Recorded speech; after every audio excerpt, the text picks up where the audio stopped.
The problem we have identified is the reluctance of banks and financial institutions in approving and granting high ticket and unsecured microloans for low income individuals.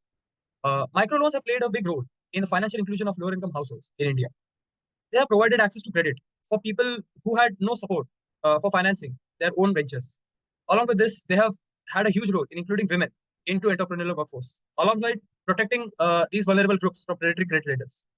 But some challenges remain with microloans, such as the abundance of microloans being issued are of an amount of 50,000 rupees or less, which is too less an amount for anyone to have a sustainable and scalable business. This problem arises from the reluctance in lenders who don't have adequate credit history as well as high operational costs in doing due diligence and issuing out micro loans. And so, to address this, this is the problem that we have chosen to address today. In context of Uttar Pradesh, we have seen that among all states, UP is the one to have received the highest number of micro loans through the Mudra scheme, which amounts to a total of 11,000 crore microloans being dispersed in UP alone and has benefited close to 11 lakh individuals. And UP provides a very unique scope for microloans through initiatives like One District, One Product, where it can be used to promote the Indian culture and traditional arts as well. So from the solution standpoint, we decided to use artificial intelligence to come up and solve this problem of loan risk assessment for microcredit loan dispersals.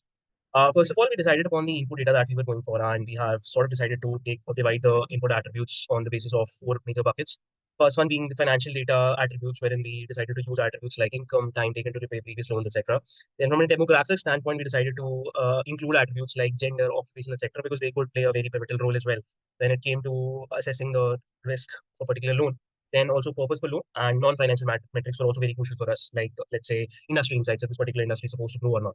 And moving on towards the modeling standpoint, we decided to have two kinds of different models. One that will enable the end users to actually be prepared for going for loan request, and the second one being like a risk assessment tool for us.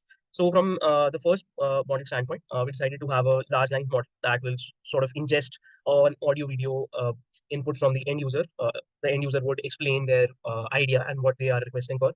The LLM would analyze the same and come up with uh, whether this plan seems feasible or not, and what can be better, what could be done better. Then, from a risk assessment standpoint, we decided to use XGBoost combined with SMOOT, which is a very novel technique to ensure that even for unrepresentative or very skewed data sets, we still have a balanced data set.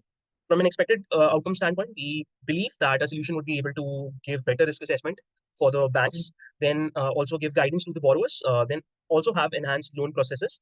And finally, from a benefits towards stakeholders, we hope that we'll be able to reduce the financial risk. We'll be able to empower the MSMEs, and finally, we'll be able to have a targeted, we'll be able to help the target for us.